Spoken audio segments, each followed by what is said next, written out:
Hello, everybody. Welcome. I'm going to talk about trends, actually not 6 trends, because I thought it was important to exceed your expectations. So who knows how many trends we're going to talk about. Anyway, we're talking about the future, though, and one of the things about the future is that we know it's coming, we just aren't sure when, and so that's one of the most challenging parts of this deal. One thing we know for sure is that speed is going to be the single definitive characteristic of everything. It's not going to be size. It's totally going to be about how quickly companies move, how quickly they raise the bar, how quickly they iterate and continue to sort of expand and build on what they're doing. So I want to sort of start with 2 expressions that we hear almost every day in 1871. One is the famous it's easier to ask forgiveness than permission. And this is right out of the Uber playbook, not in Paris necessarily today, but elsewhere in the world. And then the second one is, a lot of the world looks backwards, and one of the races that goes on with startups is to get big enough, basically fast enough so they can't ignore you. And that's really what's going on with Airbnb, and one of the things that's really exciting is we're not too far from the days when the major hotels in all these cities that right now hate Airbnb and think they're horrible are going to say, these guys can help us fill all the extra rooms, all the room nights we have that are going to waste, just like the airplanes figured out and the airlines a long time ago. And so what's amazing is how quickly these changes shift from being sort of a black eye to the guys who in fact are helping major businesses build their businesses in new ways. So I'm going to talk about a few different trends. One is time. And this idea that everything today is dependent on time and really what's going on out there. And so when we look at something like Instacart, it's an interesting thing. They have, of course, no groceries, they have no people, they have no infrastructure, but their pitch is a very interesting pitch. And their pitch is about time. And it's basically saying, I can save you time. And they're just one of so many companies in just about every area now who are working to save us time and to create new solutions that are time-based. And we're going to see more and more of that as we go forward. I don't know how many of you have ever heard it directly, but this is an instance of raising the bar. So these are people that do SaaS, customer service, but they do it at a rate that's ridiculously amazing. So if you look in the middle, it says that their average response time to a customer inquiry is 3.5 minutes. Try and do that in your business sometime, and try and do that 24/7 worldwide. And that's how customer service is going to be defined as we go forward. And that's just the beginning of these sort of time-based competitions, and we're going to see more and more of those. Amazon right now is shipping product to you, but it's not fast enough to wait till you order it. So they're shipping it in advance of your ordering it, figuring that you're going to buy this stuff any day now. And how do they do that? Well, they look at your prior orders, they look at wish lists, they look at a lot of the stuff, but they really focus on something which is called cursor hover time. And cursor hover time, we would call digital drooling, okay? And that's this instance of basically looking at stuff and looking at it, and they'll send you a coupon, and they'll say, basically, we know you love it, and now you can buy it, and we can have it for you delivered same day. And in the world of time, same day sounds pretty good, okay? And so they're opening a warehouse right now on Goose Island, 50,000 square foot warehouse, and they're going to deliver this stuff in real time. So that's very exciting. But same day is just part of this. Google is now saying it's not enough to search. We actually want you to be able to buy right from that same app, right from that same instance. And we'll deliver it to you same day. But what's interesting and what's going on now, you may have heard the Sprint ad, that they'll come to your house. They'll come to your place of work to help you sort of turn on your new phone. All of these are time-based. And yet, really, in most of Europe now, a different thing is going on, and that is that people would prefer to order online. They would prefer to call in an order and then go pick this stuff up. So we're seeing a lot more. And why is that? Because people don't want to wait at home even all day in order for something to be delivered, not to mention the criminals following the UPS truck around who steal it from your front porch immediately after UPS delivers it. So this idea of I'm going to go get it, self-service is another thing that we're going to be asked to do more and more of it, but we're not going to mind that because that's the ATM. That's the beginning of all these things that the more we can control it, the more we can set the criteria and the time and the opportunity, the happier we're going to be with respect to the stuff. So you'll see drive-ins, and you'll see a return to drive-throughs and other kinds of things where they're taking advantage of the fact that, frankly, a mother with 2 kids in the car would rather drive through 3 different places than park and get the kids out of the car or anything else like that. And so time is going to be really pivotal. This is sort of looks like a union poster, but it actually sort of stands for this idea of instant gratification and the idea that we want everything and we want it right now, and that's just the way the world is going to work. And we want it our way too. We want it to be customized. And so we've learned from social gaming that people want to decide every time they play a game 3 things. What is it worth to me? How much time do I want to commit? How much do I really want to get invested or involved? And it's going to move from games to everything. And so it's going to be a definition of content. What do I want? When do I want it? Where? Whenever I need it. And basically on my terms, I'm going to set the price. I'm going to set the conditions, and I want to hear immediate and instant interactivity as well. So products will not have a single price point. There will be people who will pay you 99 cents for your service and people who will pay $99. And it's a question of definition and how you move the offerings to broaden the opportunity, because the opportunities are enormous out there. The third thing is this idea of attention. Attention is way more valuable than just about anything else out there because of just how noisy it is. And today, we don't compete with competitors. We compete with everything that takes mind share, everything that takes focus away from our offerings and our products and our services. And so when the consumer was limited, location mattered. It was all about, where is your store? But today, location doesn't mean anything because all these opportunities are everywhere. And so today we have to make a deal. We have to make a deal with the consumer or with the customer every single time. And what does that deal look like? Well, it almost always looks like this. It looks like you're wasting your time if you're advertising, that's for sure, because we don't care what you say, we really care what you can do for me, what you can do for the consumer. And what you can do for the consumer, this is sort of an aside. I was astonished to hear that Tic Tac thinks that in the time it takes to suck a Tic Tac, you're going to lose interest. So it changes flavors about midway through. Now, this is a fairly scary prospect that we can't stand still for the entire sucking of and Tic Tacs do suck, in fact. But in any event, when we're talking about sort of an interlude, not a commercial, really. When we're talking about the deal, we're talking about save me time, save me money, increase my productivity, but a couple of new considerations as well. Help me make better, smarter decisions. So in store, in the field, when I'm engaged in transactions, and then improve my status. Make me a leader, make me somebody who other people sort of are impressed by. And we're willing to trade, among other things, privacy. We're willing to say, I get that was important information, but I don't really care. And so why do we do this? We do this because we're lazy, because it's convenient, because it's fast maybe above everything, better decisions, but also this idea that when we're out there, we want this information to be available to caretakers, to people that we're going to interact with in a lot of different ways.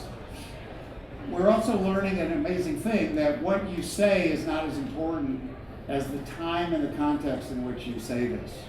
And so if I'm not listening, it doesn't really matter what you say. It doesn't matter what you're trying to communicate. And so it's really important to understand something that we call smart reach. And smart reach just means the same thing that we said about the transactions. It's got to be engaging, it has to be relevant, it has to relate to me specifically, which we can do now that we probably never were able to do before, but we now have that information. And it has to be delivered at the right time and the right place. And if you do that, then I'm interested. So what do we need? When do we need it? Wherever we are, and basically all the time. So places, devices, objects, all of these things will communicate with us in new ways and in effective ways. And so the Moto Watch, as an example, or the iWatch, all of these are devices that do a great deal of things now. They provide us all kinds of contextual information, and that's just the beginning because we're connected constantly now.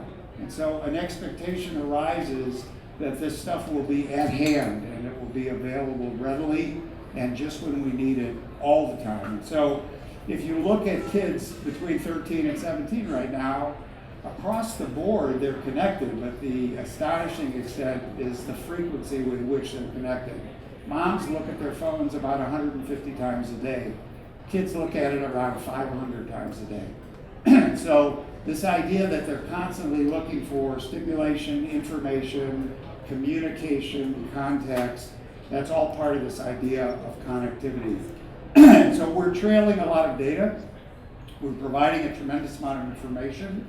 In stores now we can actually look at you and see how you're reacting to end caps, how you're reacting to special promotional offerings, how this whole process is working, because we're all trackable. And by virtue of being trackable, it's going to be that these environments will begin to react to us individually as well. In addition, these are not static things. Beacons are static, but we're putting devices on people now. And so in the casinos, we're now tracking the routes and the performance of cocktail waitresses. In the NFL, these things are actually being attached to the players to see how they're reacting, how quickly they're getting off the line, are they going to the right positions. All of these kinds of things are measuring performance in new ways. And all because we can attach these devices to people and not interfere otherwise with their behavior or their performance.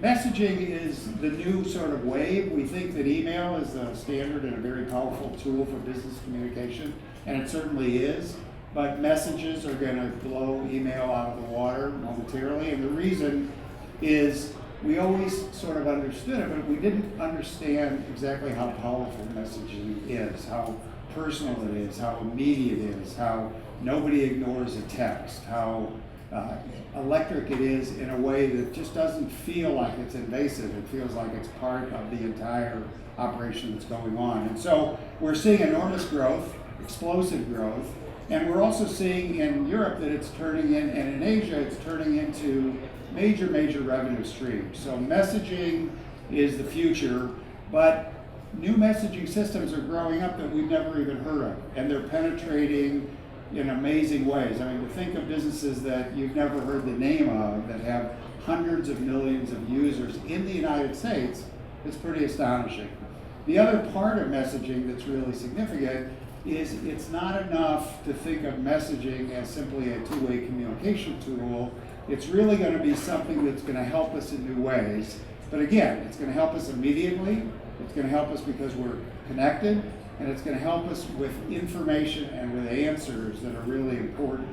Because a whole new world is growing up of these services that are concierge or agency services. They're basically going to be there when you need an answer to something. And so kids of a certain age don't even understand necessarily that process yet. We're all going to take it for granted in pretty much no time at all.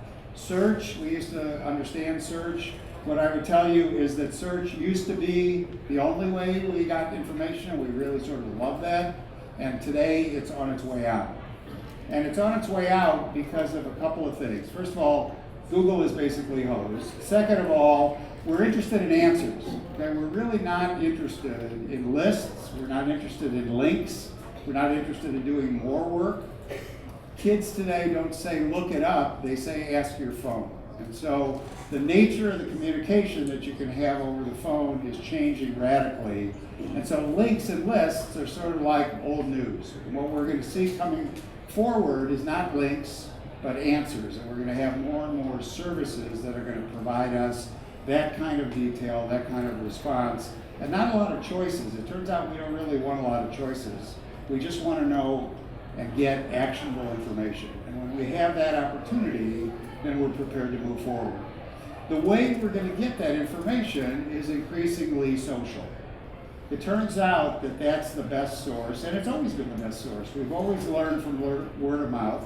We've always valued the opinions of people who we know and who we respect. And so what you're seeing is an explosion in social search. Right now, if you took a snapshot Basically, Google has about 3 billion searches a day, but Facebook has more than 1 billion searches, and that's exploding.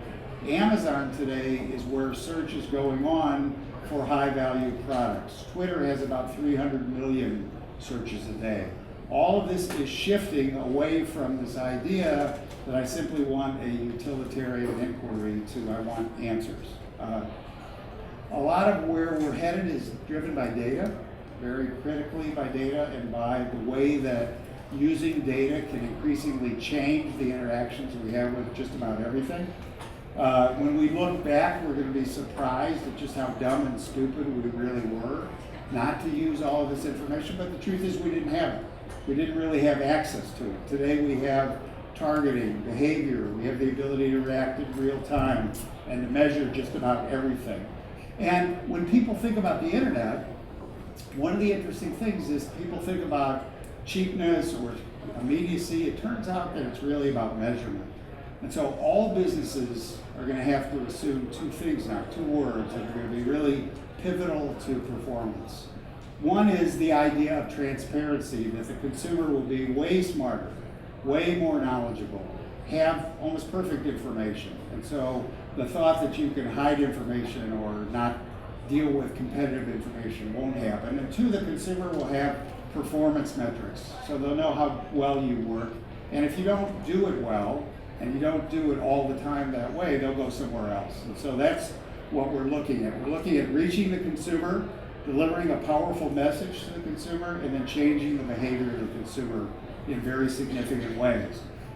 In the old days, we used these big populations as proxies for what's going on. We said, let's run a bunch of ads on Facebook and hope some people buy some stuff. But today we've done an amazing thing. We've connected the loop. So today we can directly connect advertising and communications to performance and purchase. And so when we do that, it changes the game. This is Ticketmaster, but this is Ticketmaster when you apply Facebook to it. So now you can tell where your friends are sitting, which of your friends are going to the concert, everything that's going on, and that's a significant difference. And also you don't have to tell your parents you're going to the concert. You can actually just restrict this to your friends. But the thought is that Facebook is doing something and enabling something, frankly, that Ticketmaster couldn't do for its own customers itself. And so it's this use of data in new ways that's so very powerful. And we're moving from looking backwards, analytics, to moving forward and the ability to project forward. And so, in honor of Wayne Gretzky and all the Hawks, we're looking to getting ahead of the puck. And how does this work?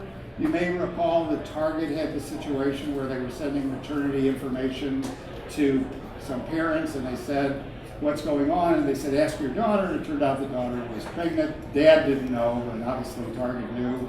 Or the Journal, which had, a recent article about a guy who watched a couple of Broadway musicals, and his TiVo thought he was gay. He had to quickly watch an Army movie and a couple of football games. Or creepy, just beginning to be creepy. So the credit card companies can tell whether you're going to get divorced or not. And how do they do that? Well, they watch and see same city hotel charges, flowers sent to addresses that aren't your own. Currently we buff up when we're looking around. We go to singles bars. Now, why do they do this? Well, they are perverts. Let's be clear. They are clearly perverts. But they do it for what they say is a business reason, because the minute that you're about to get divorced, you tell the credit card company that every charge on those credit cards was incurred by your ex-spouse. So they're trying to get ahead of the curve in really interesting ways. And here are our new services. Avatar is a service that watches what you're watching and does a far better job of projecting the kinds of videos you're going to be looking for. And it makes it much more responsive in terms of recommender engines by that kind of analysis. Access, more important than assets. Today we don't really care about owning much of anything, and it's an interesting problem. This started with music, where it was initially about what music sounded like, and today it's about distribution. The same thing with images.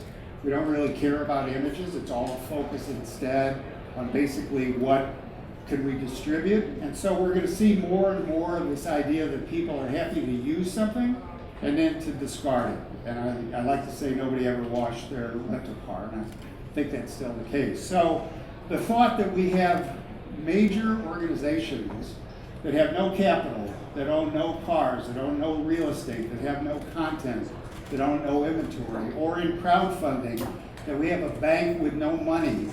This is a new game. This is a new world that we're living in a lot of different and really exciting ways.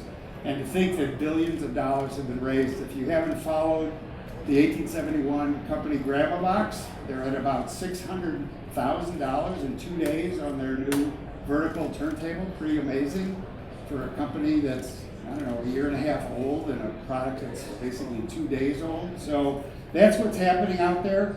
We're going to see Uber for everything. Every service, everything you can imagine is going to change and become available in these new powerful ways. And when we talk about sharing, it's really not sharing. It's really a different idea. It's the idea that we all have excess capacity, just in different dimensions and in different ways.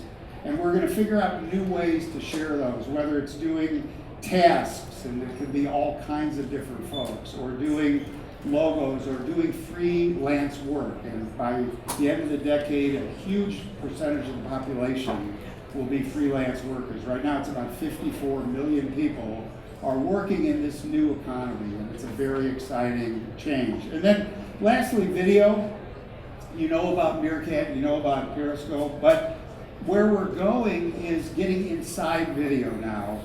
And we're doing that with new and exciting technologies. We can obviously do business from our bedroom. We can create all kinds of new opportunities. And this whole idea is called camming, but even more than that, YouTube is exploding. These stars are able to create new and amazing endorsements. And we also have this idea that for years and years, we learn through our eyes, we learn through video, and yet today business communicates to us about 90% of the time through text. So where we're headed is all kinds of new services that are going to combine data with video to build engagement. They're going to look inside videos to find brands and find identifications and find information, and all of that will influence our behavior as we go forward. That's all part of sort of the future of video, where we're going to build stories and increase storytelling. And so we're very excited, and the best news maybe of all, this is a service, and if you really need a cathartic release, you can dial somebody up and just scream at them over video. But we're looking at a few things that are really important. As I said, this idea of experience, this idea now of personal branding, a whole new area related to video as well, this idea of constant connectivity and feedback. And then lastly, and most exciting, we're winning the battle. And we know we techies are winning the battle when the New Yorker runs something like this. And what it says is basically that kidney went to somebody who can code. So thank you very much.